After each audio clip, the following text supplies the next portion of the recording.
Let me take this moment to wholeheartedly congratulate each and every one of you today.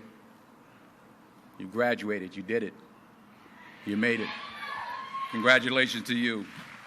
And you did it all by yourselves. Nobody helped you.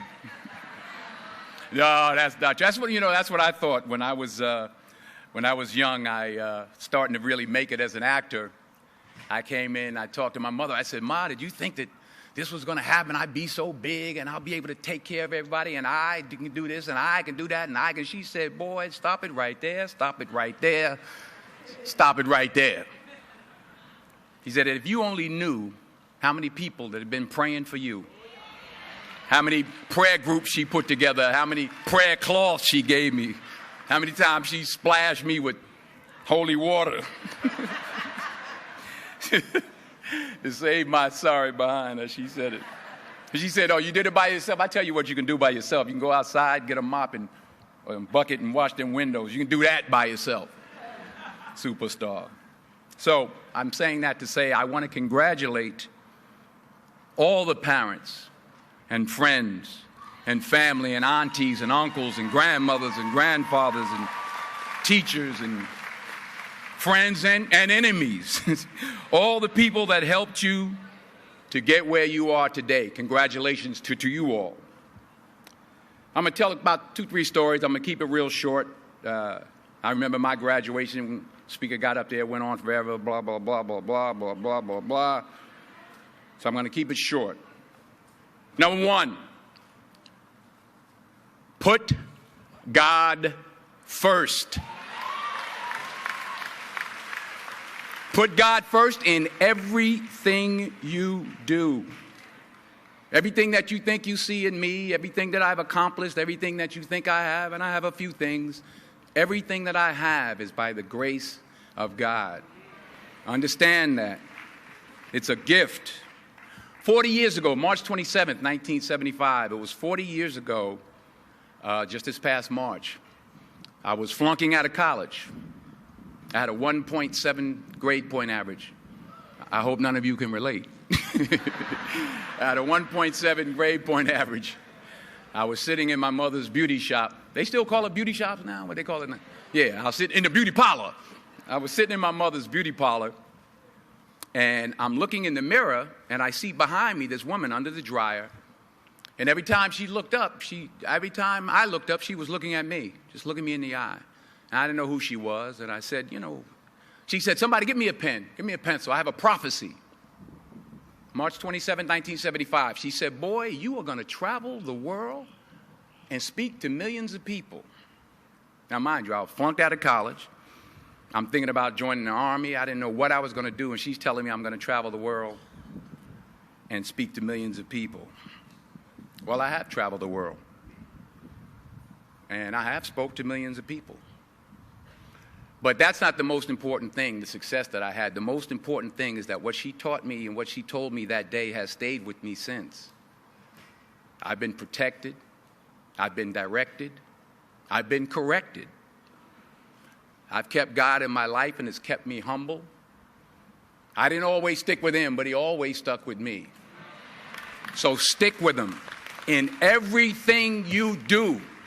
If you think you want to do what you think I've done, then do what I've done and stick with God. Number 2, fail big. That's right. Fail big. Today is the beginning of the rest of your life, and it can be very frightening. It's a new world out there. It's a mean world out there, and you only live once.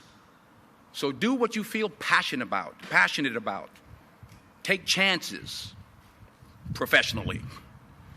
Don't be afraid to fail. There's an old IQ test, was 9 dots, and you had to draw 5 lines with a pencil within these 9 dots without lifting the pencil. The only way to do it was to go outside the box. So don't be afraid to go outside the box. Don't be afraid to think outside the box. Don't be afraid to fail big, to dream big. But remember, dreams without goals are just dreams. And they ultimately fuel disappointment. So have dreams, but have goals. Life goals, yearly goals, monthly goals, daily goals. I try to give myself a goal every day. Sometimes it's just to not curse somebody out. Simple goals, but have goals. And understand that to achieve these goals, you must apply discipline and consistency. In order to achieve your goals, you must apply discipline, which you have already done, and consistency every day, not just on Tuesday and miss a few days. You have to work at it every day. You have to plan every day. You've heard the saying, we don't plan to fail, we fail to plan. Hard work works. Working really hard is what successful people do.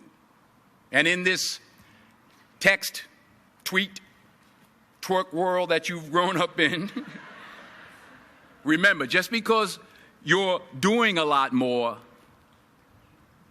doesn't mean you're getting a lot more done. Remember that. Just because you're doing a lot more doesn't mean you're getting a lot more done. Don't confuse movement with progress. My mother told me, she said, yeah, because you can run in place all the time and never get anywhere. So continue to strive, continue to have goals, continue to progress. Number 3, you'll never see a U-Haul behind a hearse. I'll say it again. You'll never see a U-Haul behind a hearse. I don't care how much money you make, you can't take it with you. The Egyptians tried it. They got robbed. That's all they got. You can't take it with you. And it's not how much you have. It's what you do with what you have. We all have different talents. Some of you will be doctors, some lawyers, some scientists, some educators, some nurses, some teachers. Yeah, okay. Some preachers. The most selfish thing you can do in this world is help someone else. Why is it selfish? Because the gratification, the goodness that comes to you, the good feeling that I get from helping others, nothing's better than that. Well, one or two things, but nothing's better than that. Not jewelry, not big house I have, not the cars, but it's the joy. That's where the joy is, in helping others. That's where the success is, in helping others. Finally, I pray that you put your slippers way under the bed tonight, so that when you wake up in the morning, you have to get on your knees to reach them. And while you're down there, say thank you for grace. Thank you for mercy. Thank you for understanding. Thank you for wisdom. Thank you for parents. Thank you for love. Thank you for kindness. Thank you for humility. Thank you for peace. Thank you for prosperity. Say thank you in advance for what's already yours. It's how I live my life. That's why I am, one of the reasons why I am today. Say thank you in advance for what is already yours. True desire in the heart for anything good is God's proof to you, sent beforehand to indicate that it's yours already. I'll say it again. True desire in the heart, that itch that you have, whatever it is you want to do, that thing that you want to do to help others and to grow and to make money, that desire, that itch, that's God's proof to you, sent beforehand already to indicate that it's yours. And anything you want good, you can have. So claim it. Work hard to get it. When you get it, reach back. Pull someone else up. each one, teach one.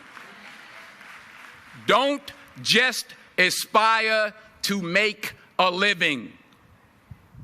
Aspire to make a difference. Thank you.